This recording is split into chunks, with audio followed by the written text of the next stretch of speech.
Bonsoir à tous et bienvenue à cette réunion d'information sur la Mauritanie. C'est avec grand plaisir qu'on vous retrouve régulièrement chez Explorator, enfin à distance, hein. Moi, je suis chez moi. On est un peu chacun chez soi. Mais c'est avec grand plaisir qu'on vous retrouve pour ces réunions d'information sur les voyages qui vont avoir lieu. Il n'y en a pas énormément en ce moment. Donc, on en profite pour faire un gros plan sur ces voyages-là. Aujourd'hui, c'est la Mauritanie, avant la Namibie, le Nicaragua ou encore l'Égypte la semaine prochaine. Alors, sont présents à cette réunion donc plusieurs clients et surtout, j'allais dire, Muriel Doriac qui travaille à la production chez Explorator, qui s'occupe notamment de la Mauritanie. On a Ahmed Djidou qui nous fait l'honneur d'être en direct avec Zoom. Voilà, on le voit ici, il est à Nouakchott en ce moment. On espère que la connexion sera bonne, mais on y croit. Il va nous en parler, il va parler dans quelques minutes. Et puis moi, je me présente, je m'appelle Kevin, donc je travaille à la production chez Explorator sur l'Amérique du Sud et à la vente, dans la partie commerciale chez Explorator avec Sabrina et Gwendoline. J'en connais certains d'entre vous, vous me connaissez aussi, et je suis bien content de vous retrouver comme ça régulièrement en réunion. Ça manque un peu, c'est vrai, d'avoir les clients de visu. Voilà. Alors, on va commencer par Muriel, qui va nous présenter l'aspect général du pays, qui va nous présenter la Mauritanie.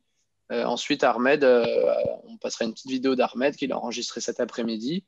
Et après, il pourra nous parler en direct plus en détail de ce voyage, le voyage à 173 de 22 jours en Mauritanie, qui part donc en novembre prochain, enfin en novembre le mois prochain. Muriel, c'est à toi, je te laisse nous parler de la Mauritanie avec ton PowerPoint. Bonsoir à tous. Bien écoutez, je suis ravie de vous présenter ce beau pays. Donc, je me mets sur mon diaporama. Donc, juste quelques petites secondes. Voilà. Je vais mettre le petit stylet qui peut être utile aussi. Donc, voilà, la Mauritanie entre Sahel et Sahara, le pays de la pierre. Et vous allez voir tout à l'heure qu'effectivement, on peut l'appeler le pays de la pierre. Donc, je commence par une petite présentation géographique.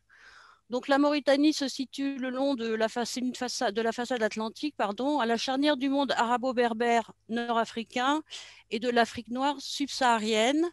Donc, elle est limitée au nord par le Sahara occidental. Donc là, ça n'est pas indiqué, mais c'est donc ici. Le Maroc au nord, l'Algérie. Vous avez donc le Mali à l'est et également au sud-est et séparé par le fleuve Sénégal, tout à fait au sud, le Sénégal.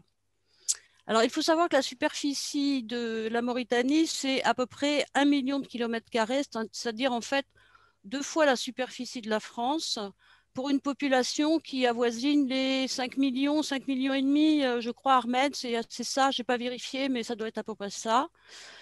Il faut savoir que le pays est occupé aux 3 quarts par le désert.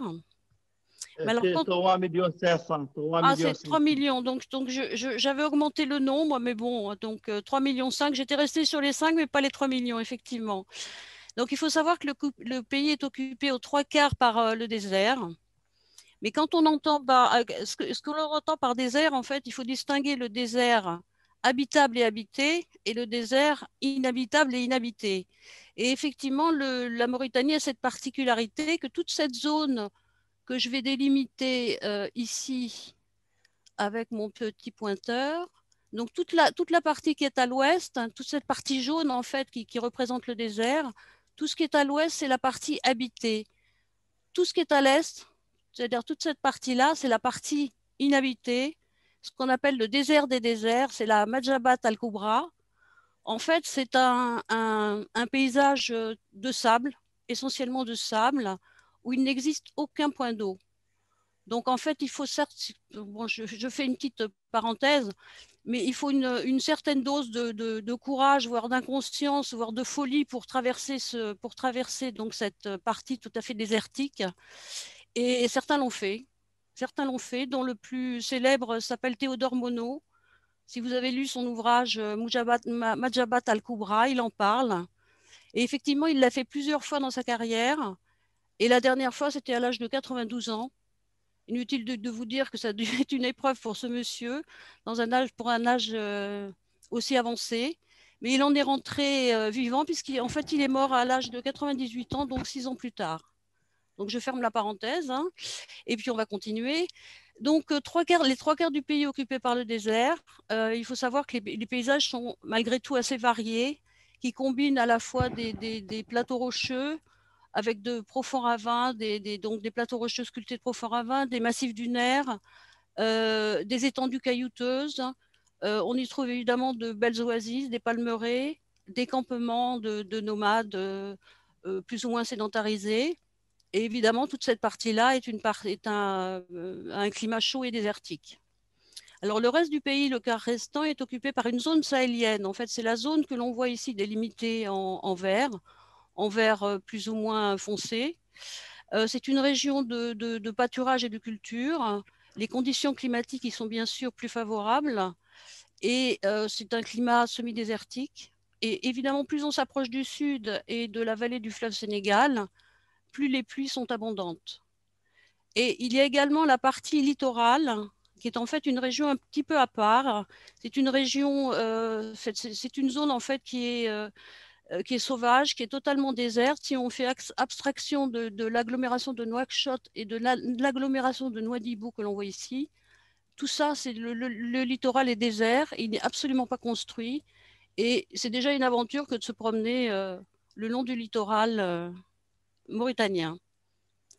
Voilà pour la partie géographie, la partie physique, on va dire.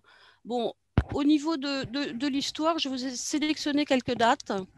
Alors, il faut savoir que 700 000 ans avant Jésus-Christ, on trouve des galets aménagés à Al-Bayed, dans la région de l'Adrar, qui attestent d'une première vie dans la période préhistorique. 8000 ans avant Jésus-Christ apparaissent les premières peintures et les gravures rupestres. On en trouve dans différentes régions en fait, de la Mauritanie, en Adrar, dans le Tagan, le Dartichit et Walata, et ça se trouve dans le Hod, la partie sud-est en fait, de la Mauritanie. Moins 800, c'est le début de la métallurgie du cuivre au Gelbe Mograine, près d'Agjoust. Et il faut savoir que en fait, la mine de cuivre qui se trouve là a été en exploitation en fait, jusqu'au milieu on va dire jusqu'en 1970-1980. Et puis aussi, moins 800, c'est l'arrivée des premiers berbères dans le nord du pays. Et moins 100, introduction du dromadaire.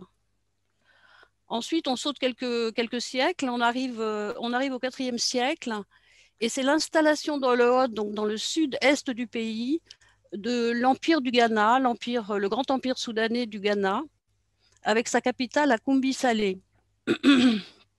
Ensuite, le XIe siècle, les Almoravides conquièrent l'ouest saharien et le Maroc, pillent le royaume du Ghana et fondent leur capitale à Azougui dans l'Adrar. Le XIIe siècle, c'est l'arrivée des premiers nomades, Hassan, qui introduisent le hassaniya. Et en fait, c'est la langue qui est toujours parlée en fait, aujourd'hui en Mauritanie. 1443, les Portugais s'installent sur l'île d'Arguin, mais bon, ils laissent peu de traces. 1644-1674, c'est la guerre de 30 ans entre les Hassan et les Berbères. Ces derniers sont vaincus, ils se réfugient dans le commerce et la religion. 1659, c'est l'entrée en scène des Français. En fait, ils fondent un premier comptoir et construisent un fort à Saint-Louis du Sénégal. Et en 1889, c'est-à-dire en fait plus de 200 ans plus tard, c'est le début de la pénétration française en Mauritanie sous le commandement de Xavier Copolani, qui d'ailleurs y perdra la vie. 1920, la Mauritanie devient une colonie française. 1958, Nouakchott devient la capitale du pays parce que jusque-là, en fait, c'était Saint-Louis du Sénégal qui servait de capitale à la Mauritanie. 1960, la Mauritanie gagne son indépendance. Et 1998, c'est l'ouverture du pays au tourisme. Voilà pour la partie historique. Donc maintenant, je vais vous parler un petit peu plus en détail, mais sans rentrer trop dans le détail, parce que ça, Ahmed le fera tout à l'heure, après mon intervention. Donc, je vais vous parler des différentes facettes du pays, en fait. Voilà, là, on est dans le Trarza, c'est la vallée et principalement dans la vallée du fleuve Sénégal. Cette partie donc complètement dans le sud le sud du pays, cette partie, en fait, cette zone est appelée le pays de Chemama. C'est en fait la partie la plus peuplée du pays et c'est également le grenier à blé de la Mauritanie. C'est une zone d'élevage, c'est une zone de culture irriguée et c'est là qu'on trouve des éleveurs Peuls, des agricultures Soninké, tout couleur et Wolof. Alors, dans cette partie, on trouve également le parc national du Dioling, qui est un monde un petit peu à part. C'est une zone humide, protégée, où l'on voit des milliers d'oiseaux. Bon, là, je n'en ai pas mis beaucoup au niveau des images. On trouve des reptiles, on trouve des mammifères. Donc là, je vous ai sélectionné quelques voilà, ici, on trouve un crocodile du Nil. Et oui, même en Mauritanie, on trouve un crocodile du Nil. Là, c'est un varan du Nil. Là, c'est un phacochère. Vous pouvez voir qu'il y a également, c'est une zone qui est très humide. Là, ce sont des ébus. Donc, on trouve une faune et une flore variée, pardon, excusez-moi, qui s'épanouissent donc dans cette vaste zone protégée. Et on passe ensuite au Brakna. Alors, le Brakna, c'est en fait une zone tampon entre le Trarzac dont je viens de parler et le Tagan dont je vais parler plus tard. C'est une zone tampon sans réel relief. Elle est fertile dans sa partie sud. En fait, on traverse de grandes zones avec des champs de blé et des rizières. Et l'élevage y est une des activités principales. Sa capitale s'appelle Alleg. C'est une ville carrefour qui n'a pas d'intérêt, sinon voilà, on trouve là, je vous ai mis quelques images de la ville d'Alleg. Alors, plus on s'éloigne de la zone sahélienne, puisque en fait, le Brakna est en partie dans la zone sahélienne, plus on s'éloigne de cette zone, en direction de Makhtalajar, qui signifie en fait la route de la pierre, la végétation ligneuse est remplacée par des calotropis qui est en fait la végétation que l'on trouve dans les régions désertiques. Peu à peu, les dromadaires remplacent les ébus et on voit apparaître les premières caïmas qui sont les tentes traditionnelles morts de forme carrée en coton ou en poil de chameau. Et on a l'occasion de traverser évidemment plusieurs villages. On arrive ensuite dans le Tagan. Alors le Tagan, c'est en fait un immense plateau que l'on appelle le pays de la pierre. Et en fait, on l'atteint par le sud en traversant la passe d'Acheft, surplombant la ville de Moudjeria. Alors là, je vous ai mis une photo en haut où on est effectivement au sommet de la passe d'Acheft et où on voit en bas la petite ville de Moudjeria. C'est une ancienne ville de garnison française et on le voit à ces rues qui sont tracées un peu au cordeau. Alors, on ne le voit pas sur l'image, mais là, il y a un cordon dunaire et là, un promontoire rocheux. Alors, là, je vous ai sélectionné quelques images. En fait, c'est l'oued Madmata. L'oued Madmata où, en fait, quand on y est arrivé, on a rencontré des troupeaux de zébus, de chèvres, de moutons qui attendaient sagement de pouvoir boire. Il y a un point d'eau. Ils attendaient sagement leur tour pour aller se rafraîchir dans l'onde fraîche, si j'ose dire. Il faut dire que l'eau est une denrée rare dans cette partie et dans une partie de la Mauritanie. Et je pense que ces petites bêtes étaient ravies de pouvoir se rafraîchir. Et un peu plus loin, on tombe sur la Guelta de Madmata. La Guelta de Madmata dont je vous ai mis une photo ici. C'est un immense cirque, au fond, bien évidemment, avec cette Guelta. Et la particularité, c'est que dans cette Guelta, il y a des crocodiles qui ont été piégés là il y a des millions d'années, quand la Mauritanie était encore une savane. L'eau s'est peu à peu, enfin la désertification est arrivée, l'eau s'est peu à peu envolée, si j'ose dire. Et donc les crocodiles sont là, ils ont été piégés ici et ils ne peuvent plus partir d'ici.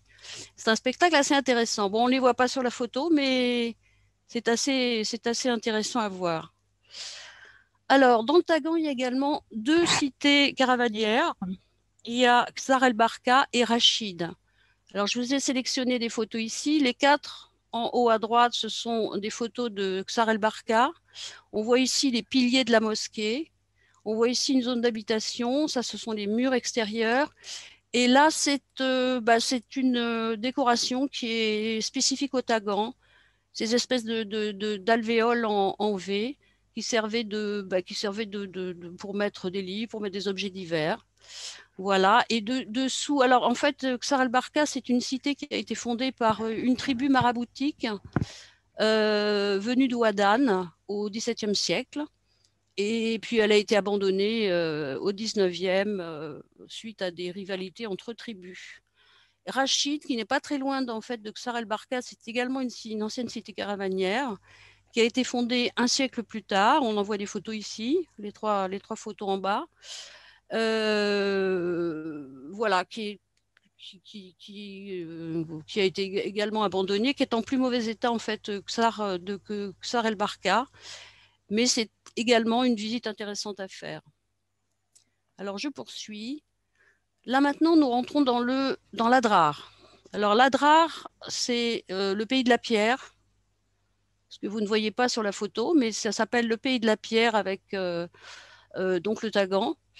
On y trouve des ergues immenses, des raies immenses, des palmeraies, des oasis, bien évidemment, de grands cordons dunaires comme celui-ci, par exemple les dunes de Bouaboun. Là, je vous ai mis en médaillon en fait le Ouad El Nouk. En fait, ça veut dire l'oued des mâchoires. C'est une gorge qui a été creusée par l'érosion fluviale pendant des millions d'années. La photo ne le rend pas bien, mais c'est assez spectaculaire.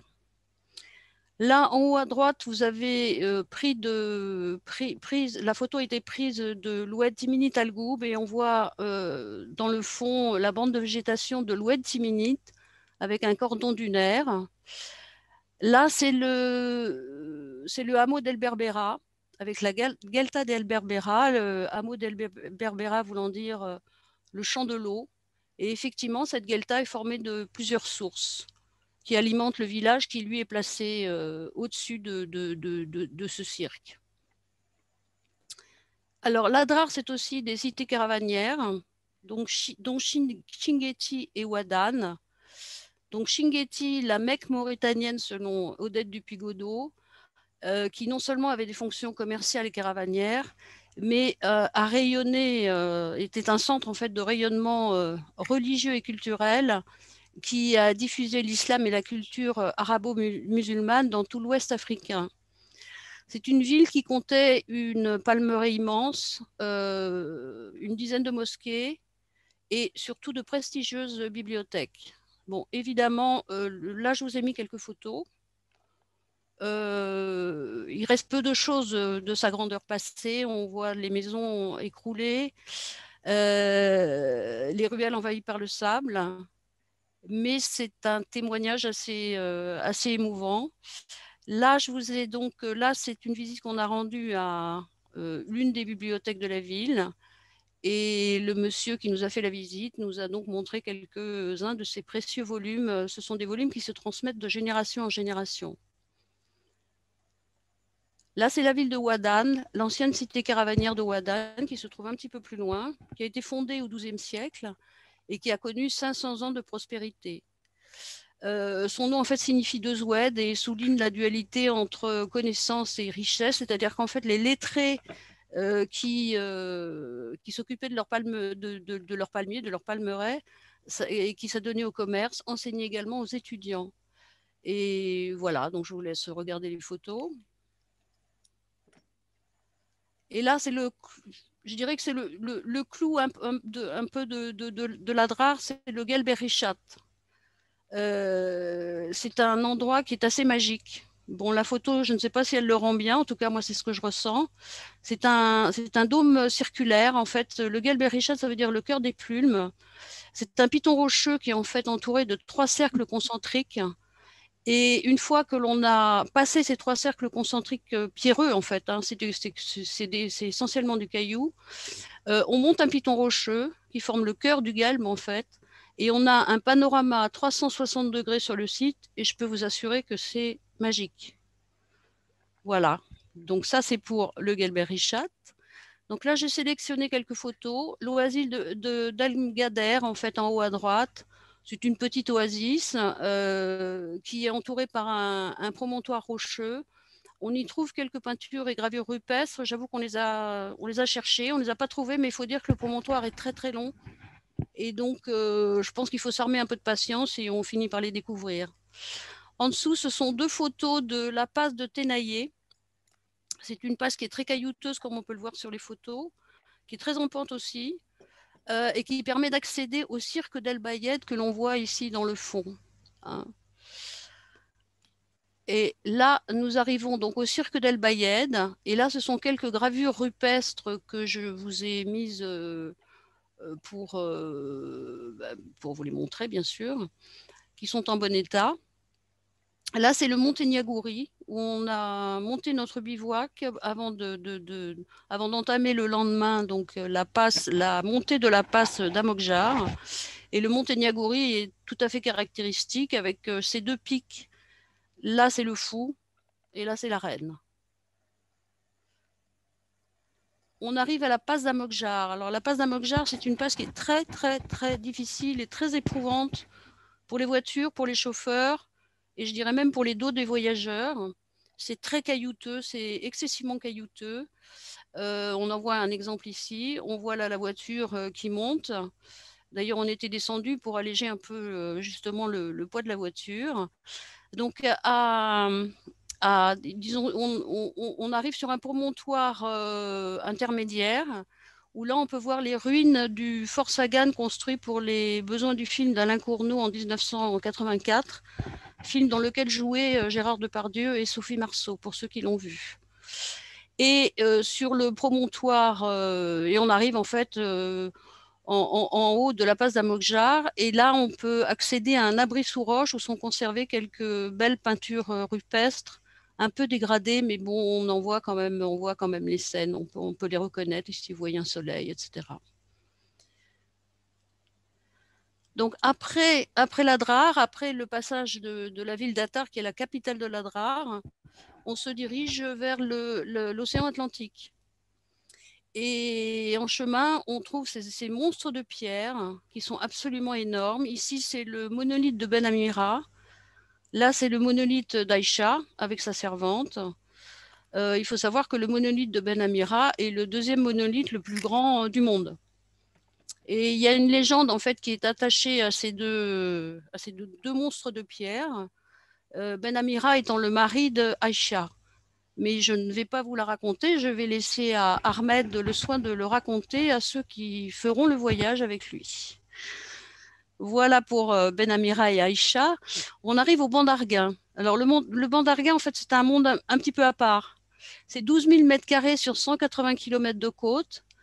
C'est un site en fait qui est classé à l'UNESCO et réparti entre le domaine maritime et terrestre.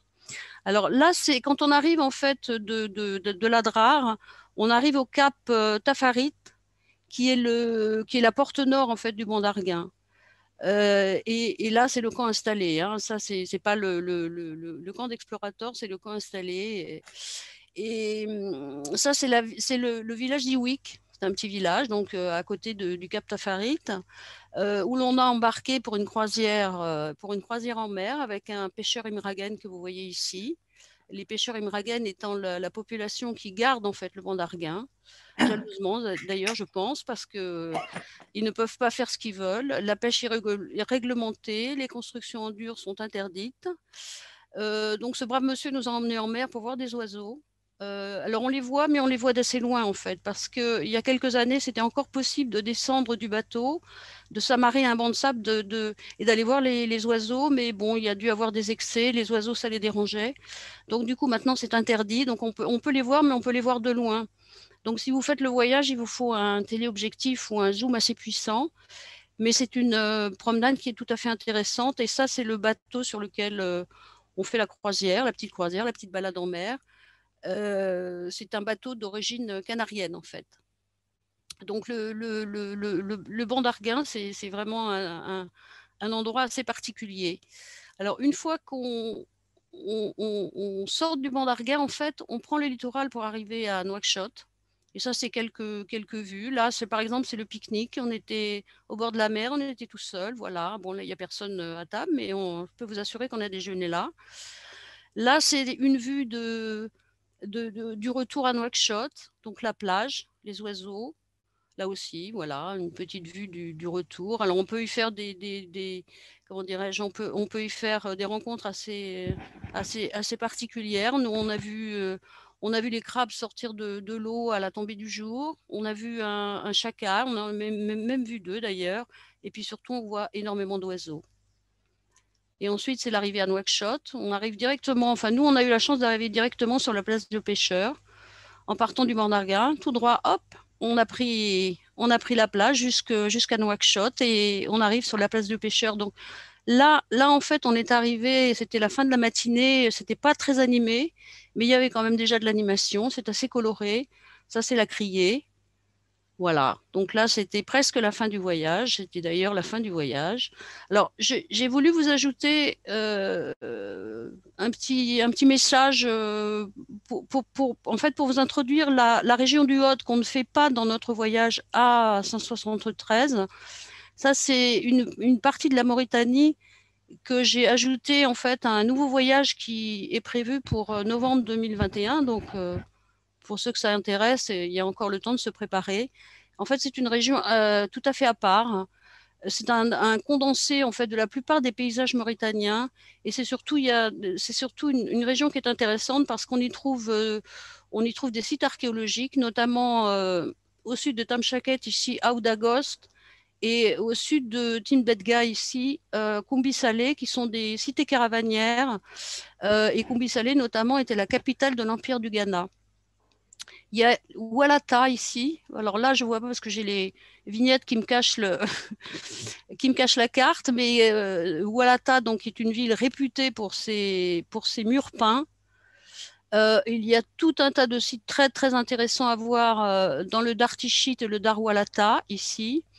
Et ici, à Akrejit, en fait, c'est un village néolithique. Dans le Dartichit, il y a eu une forte présence humaine durant la préhistoire. Il y a énormément de villages néolithiques, mais le seul qui a été relevé, en fait, c'est Akrejit. On l'appelle d'ailleurs le site Mono.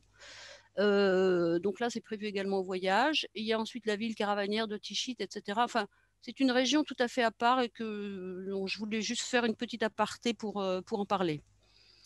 Voilà, on va terminer par les rencontres, parce que la Mauritanie, c'est beaucoup de rencontres. C'est beaucoup de rencontres avec les enfants parce que les enfants, même s'ils sont très timides, ils sont aussi très curieux. Et dès qu'ils voient arriver des toubabs, en fait des blancs, eh bien, c'est les premiers à venir. Et ils sont ravis de se faire photographier. Ils sont très heureux quand on leur montre les photos sur l'écran. Donc, il y a énormément de photos d'enfants, mais pas que. Là, par exemple, on a fait une rencontre avec une famille qui déménageait, en fait, qui allait chercher de nouveaux pâturages pour ses bêtes. Donc là, c'est le boma, c'est l'éclaireur, c'est le chef de famille qui conduit les bêtes. Bon, on ne voit que quelques dromadaires, mais il y avait énormément de bêtes. Il y avait des zébus, il y avait des chèvres, il y avait des moutons, il y avait d'autres dromadaires. Donc ça, c'est ceux qui portent les biens de la famille. Et puis là, derrière, c'est les enfants et puis la femme juchés sur des ânes. Donc c'était très amusant. Là, on a fait une rencontre. On est allé dans une école où garçons et filles, c'est une classe unique en fait. Garçons et filles sont mélangés. Là, en fait, on a déjeuné dans un camp de nomades sédentarisés. On a pris le thé avec eux. Enfin, du moins, ils nous ont offert le thé, ou plutôt les 3 thés traditionnels. Le premier comme ils disent, hein, amer comme la vie. Le deuxième, doux comme l'amour, pardon. Et le troisième, suave comme la mort. Voilà, donc ça, c'est des rencontres. Là, c'était en route. Là, c'est différents, voilà, différentes rencontres. Là, c'était l'oasis de Tergit. Là, c'est à Tanouchert. Là, c'est sur le littoral pour revenir à Nouakchott. Et je vais terminer par les campements. Alors, voici les quelques bivouacs. Donc là, c'est dans l'oued Rachid. Là, c'est à côté d'un campement Peul. Là, c'est les tentes traditionnelles qui étaient donc montées pour nous. Là, c'est tout près de Ksar El Barka, donc une des cités caravanières. Là, c'est l'intérieur d'une tente. Voilà, c'est la mienne d'ailleurs, en l'occurrence. Là, c'est le montage de la tente cuisine, les véhicules. Là, c'est la table.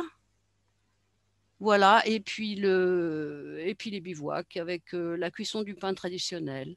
Voilà, en ce qui me concerne, j'ai fini. J'espère n'avoir pas été trop longue. Je te rends la main, Kevin. Ah, ouais, c'était super, Muriel. Merci beaucoup. Ton enthousiasme est beau à voir. Je me souviens encore de ton retour au bureau en novembre 2019, il y a Ouais. quasiment un an. Tu étais tellement, tellement contente. On sentait que ce voyage t'avait changé. Et c'était beau à voir. J'espère que les clients pourront vivre ces moments. J'espère aussi, moi, peut-être un jour y aller. Je sais qu'on sera bien accueillis par Ahmed. Avant de te laisser la parole, Ahmed, donc je vais diffuser une vidéo que tu nous as envoyée cet après-midi. Ça dure 2 minutes et ça parle un peu plus en détail du voyage en lui-même, donc le voyage de novembre à 173 de 22 jours. Et puis ensuite, pardon, Ahmed, tu pourras prendre la parole pour nous parler d'autres choses durant ce voyage. Donc je vous diffuse tout de suite la vidéo. Voilà, c'est parti. Ahmed Wilgidou, c'est le guide d'explorateur à Mauritanie. Donc, je suis très heureux de vous accueillir dans mon Il n'y a pays pas le et surtout son. dans ce séjour. Moi, j'ai le son, qui est Kevin. Hein. Ok, c'est bon. un grand panorama de la Mauritanie où vous allez certainement découvrir beaucoup de choses en passant par le Trarza.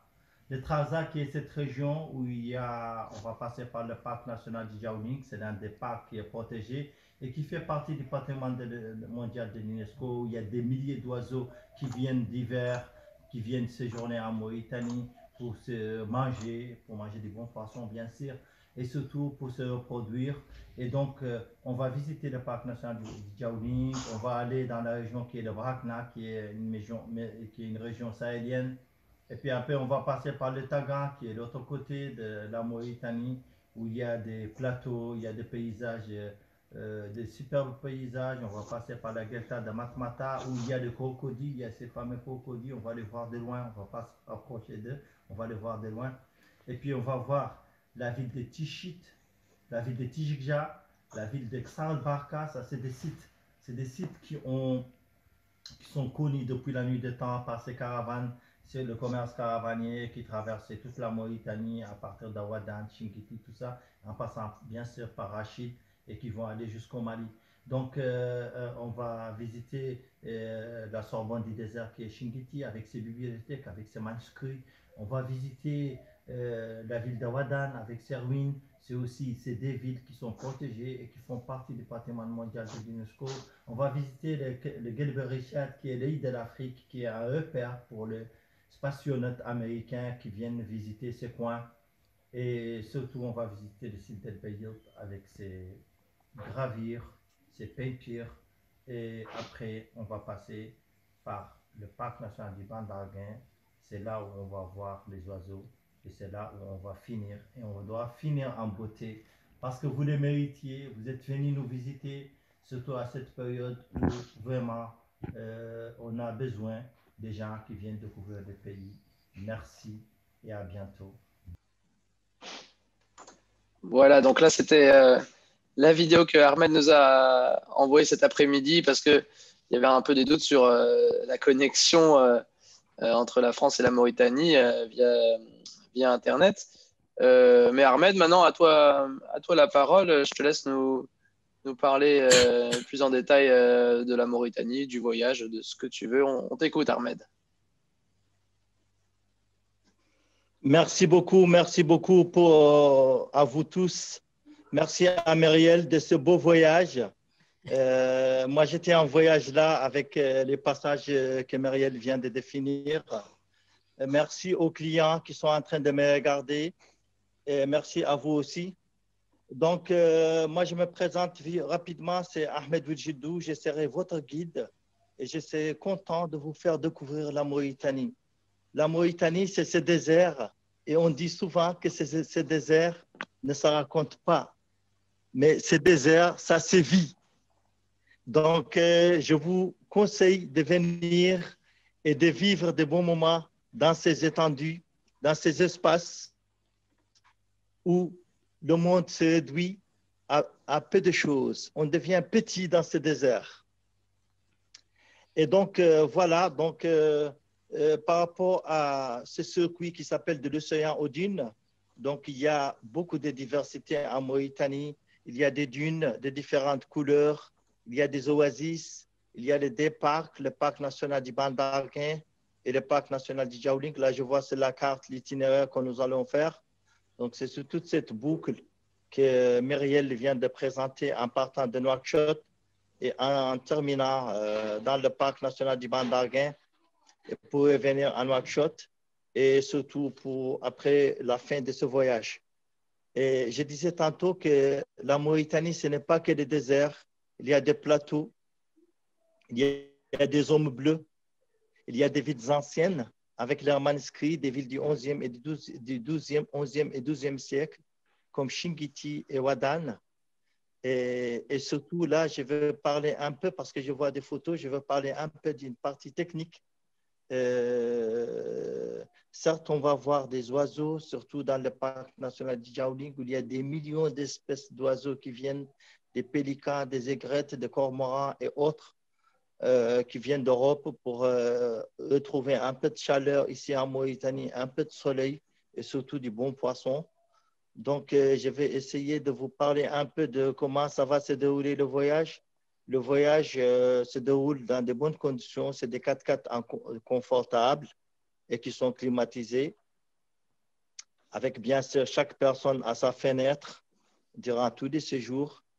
Et donc, il y a aussi des tentes qui sont spacieuses. Donc, en fonction de la demande des clients, s'il y a des personnes sur la même tente ou une personne dans une tente single, ça les clients vont voir ça avec le responsable du séjour au niveau d'Explorator. Donc, nous, on est là à votre disposition. Il y a une équipe pour le montage des tentes qui est là et qui sera là à votre disposition pour le montage des tentes. On a des tables et des chaises pour le soir, pour les bivouacs et les midis pour les pique-niques aussi. Et il y a des douches qu'on monte tous les soirs pour ceux qui veulent se rafraîchir. Et surtout, il faut savoir que dans le désert, on fait un peu attention à l'eau. Comme a dit Antoine de Saint-Exupéry, dans le désert et dans le désert seulement, on s'assoit sur une dune de sable, on ne voit rien, on n'entend rien. Soudain, quelque chose rayonne en silence. Ce qui embellit le désert, c'est qu'il cache un puits quelque part. Donc voilà, j'ai fini mon intervention et je serai content de vous amener dans mon pays. Et le soir, parfois, à côté d'un coin de feu, je peux vous raconter des histoires du pays, des histoires d'Afrique, des contes et des légendes d'Afrique. Merci à tous et je reste à votre disposition pour les questions. On n'en doute pas, Ahmed, que tu pourras raconter plein de choses à nos clients durant ce voyage. On va aller passer aux questions après, mais d'abord, je vais vous parler un peu plus de la partie technique du voyage et au niveau de l'administratif, on va dire. Si on résume donc pour ce voyage, les points forts, donc c'est vraiment la faune des parcs nationaux qui sont classés à l'UNESCO pour le Ban d'Arguin. Il y a aussi des villes anciennes qui sont classées à l'UNESCO. Certaines curiosités géologiques, les champs lithiques et les gravures rupestres du cirque d'El Bayed, et également des peintures rupestres. Il faut savoir que donc, les tentes, vous les avez vues sur les photos de Muriel, c'est des tentes hautes traditionnelles et lit de camp. Et comme l'a dit Ahmed, vous pouvez être en double, en twin, donc avec deux lits séparés, ou en tente single aussi. Ça, c'est quand Ahmed disait, vous verrez ça avec l'explorateur, donc c'est avec moi notamment ou Sabrina. Et surtout, une fenêtre garantie par personne dans les 4x4. Ça, c'est une grande nouveauté cette année. Je généralise un peu à tout notre catalogue Explorator qui va sortir dans quelques jours. C'est sur la majorité de nos voyages, vous avez une fenêtre qui est garantie dans les véhicules. Ça, c'est très important quand on se retrouve en voyage, parfois sur des liaisons qui sont un peu longues, d'être entre deux personnes comme ça, serrées sur la banquette derrière, c'est pas extraordinaire. Et d'avoir une fenêtre pour soi, ça permet vraiment de bien voir le paysage et de profiter pleinement de ce qui vous entoure. Donc, c'est vraiment pas à négliger dans le choix de votre voyage, mais dans la majorité, je dirais 95%, 90% peut-être, de nos voyages chez Explorator, dont la Mauritanie, vous avez une fenêtre qui est garantie par personne dans les véhicules. Donc ça, c'est important. Alors, je passe sur le jour par jour parce que Muriel en a parlé dans son exposé, Ahmed aussi. Et puis, si vous avez des questions plus précises sur telle étape, vous pourrez les poser par la suite. Mais donc, sur le départ de novembre en lui-même, donc c'est un départ le 2 novembre. Vous me direz, c'est dans pas longtemps, mais c'est encore faisable. Il y a des personnes intéressées, il y a des vols possibles. Il faut simplement présenter un test PCR de moins de 72 heures à l'arrivée. Mais en tout cas, c'est possible de voyager en Mauritanie actuellement. Ahmed nous Et les disait visas, c'est sur place, Kevin. Kevin, voilà, les visas, c'est le sur visa. place aussi. Donc, il n'y a pas de problème, Merci. il n'y a pas de processus, de procédure particulière avant. Procédure. Oui, merci Muriel. En effet, le visa s'obtient sur place. Il suffit juste d'avoir un passeport qui est en validité et qui ne dépasse pas 6 mois. Ça, c'est important. Voilà. La date de retour doit être supérieure à 6 mois. En effet, donc là, c'est encore possible de partir en novembre. Et si ça fait trop tôt pour vous, il y a le prochain départ, c'est celui du 8 février. Et puis après, novembre 2021, évidemment. Donc, on est sur la base de 6 795 € pour le départ de novembre de cette année. Et un peu plus cher, 6 995 € pour 2021.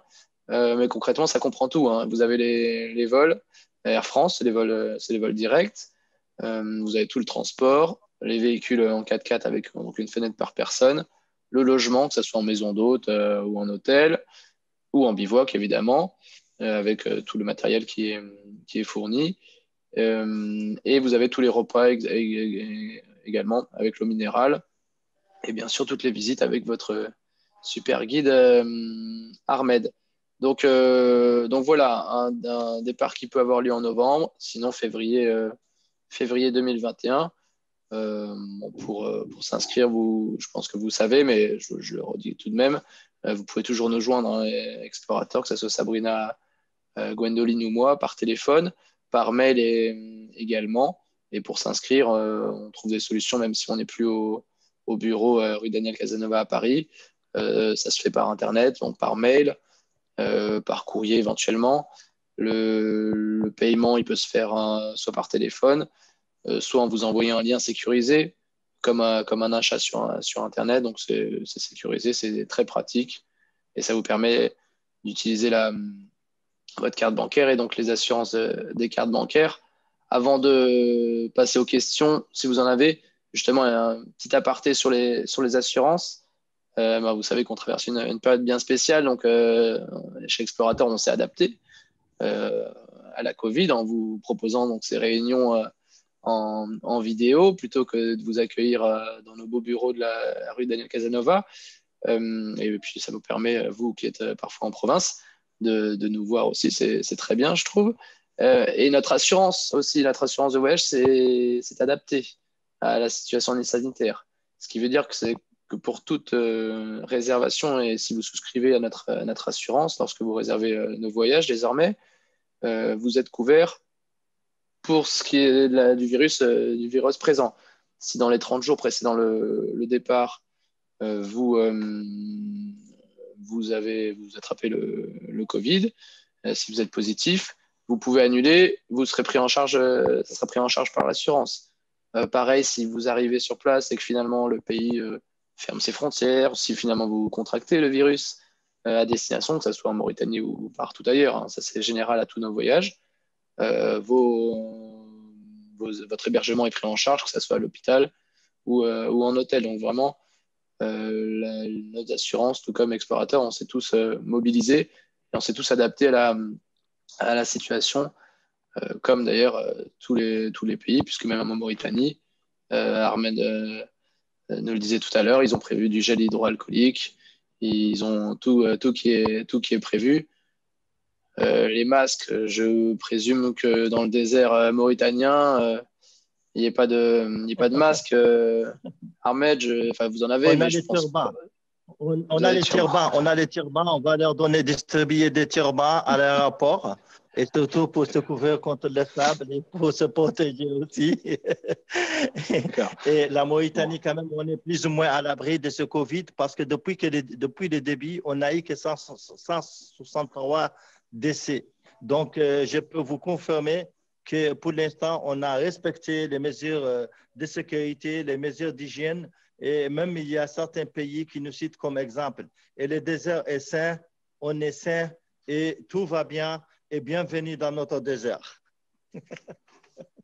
Bon, bah, c'est rassurant. Bah, je crois qu'on a fait le tour. Alors maintenant, on va vous proposer, si vous avez envie de nous poser des questions, de les poser directement à Ahmed, hein, puisqu'il est là-bas. Il pourra vous en parler, ou à Muriel qui a fait ce voyage il y a un an. Ce que je vais faire, c'est que je vais vous proposer d'allumer vos micros si vous le souhaitez. Donc, vous pouvez poser vos questions par oral, donc avec vos micros, ou sinon en bas vous avez la rubrique, vous avez un petit onglet chat ou discussion, et vous pouvez cliquer dessus et vous pouvez me poser les questions que je transmettrai à Ahmed. Donc, je vois Madame Huvillier par exemple qui est bien attentive. Est-ce que Madame Huvillier a une question? Madame Cazel, sinon Monsieur Vercuris? Je vais ouvrir le micro. Là. Si vous avez des questions, vous pouvez, hein, n'hésitez pas. Questions que vous pourrez sinon nous poser par la suite par mail ou par téléphone. Et si elles sont trop poussées pour nous, on transmettra à Ahmed et qui nous répondra rapidement. Il est très réactif. Alors, avez-vous une question?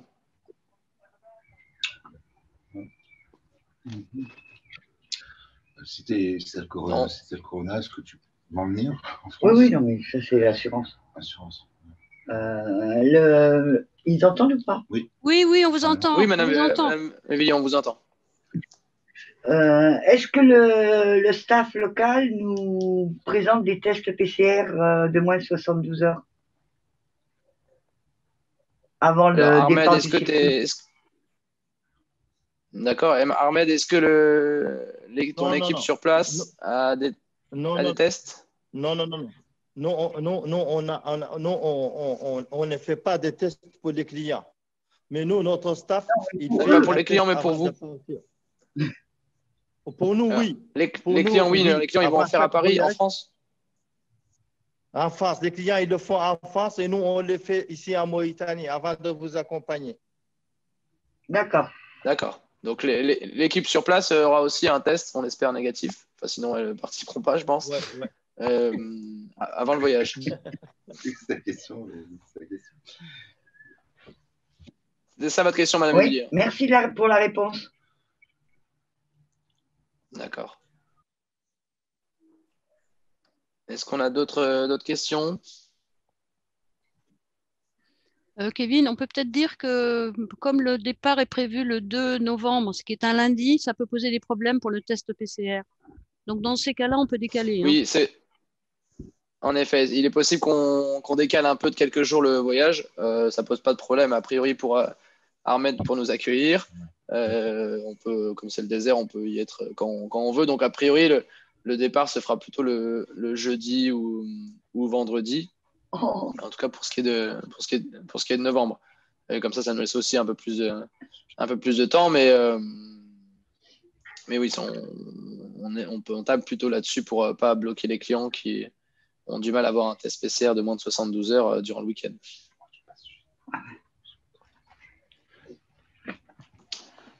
S'il n'y a pas d'autres questions, je pense qu'on va conclure en remerciant Muriel pour sa présentation avec le cœur, puisque tu étais et que tu as beaucoup aimé. Et puis surtout Ahmed, merci Ahmed d'avoir pris du temps, nous avoir consacré de bonnes minutes pour nous parler de ton pays. On espère que les clients auront l'occasion de te rencontrer réellement. Et je te laisse le mot de la fin, Ahmed, si tu veux nous dire une citation ou tout simplement nous parler un peu encore de ton pays. Je te laisse le mot de la fin. OK, merci beaucoup. Donc, moi, ce que je voulais dire, c'est que je vous remercie et surtout, je remercie les clients d'avoir pris du temps pour écouter cet exposé extraordinaire de Myriel et surtout de votre présentation. Et je vous assure, je confirme que c'est la première fois que j'ai fait cette réunion Zoom. Donc, ça n'a pas, c'est pour moi extraordinaire de découvrir la technologie de cette manière. Mais comme disaient certains, on peut rester chez nous, chez soi, mais tout en se connectant avec le monde extérieur. Donc, mon conseil, c'est que c'est bien dans la vie, il faut toujours être au piédestal, au pied de la porte, pour voir ce qui se passe de l'extérieur et voir ce qui se passe de l'intérieur. Merci beaucoup. Merci à vous tous. Merci à toi, Ahmed. À bientôt, Ahmed. Merci, Ahmed. Merci. Tu t'en es très bien sorti. Tu t'en es très bien sorti et c'est super, en effet, d'avoir pu être connecté avec toi entre la France et la Mauritanie. Un dernier mot avant de conclure cette vidéo pour vous dire que vous allez recevoir, ceux qui ont participé à cette réunion, une fiche d'évaluation pour la réunion. N'hésitez pas à la remplir, donc c'est par Internet, c'est assez rapide. Comme ça, vous nous direz ce qui vous a plu ou ce qui vous a déplu. Ça peut nous permettre de nous améliorer pour les futures réunions. Je vous rappelle qu'on a la Namibie lundi, le Nicaragua mardi, le Costa Rica mercredi et l'Égypte jeudi prochain. Donc la semaine prochaine, 4 réunions à 18h toujours sur ces pays-là. Vous pouvez toujours vous inscrire en nous téléphonant ou en nous envoyant un mail et on vous enverra les liens pour chacune des présentations. Voilà, et ben, je vous souhaite à tous et toutes une bonne soirée. Merci encore, Ahmed, d'avoir été présent. Bonsoir, Kevin. Bonsoir à tous. Ahmed, à bientôt. Et à bientôt. Bonsoir, Kevin. Bonsoir. Merci, au revoir. Au revoir. Merci.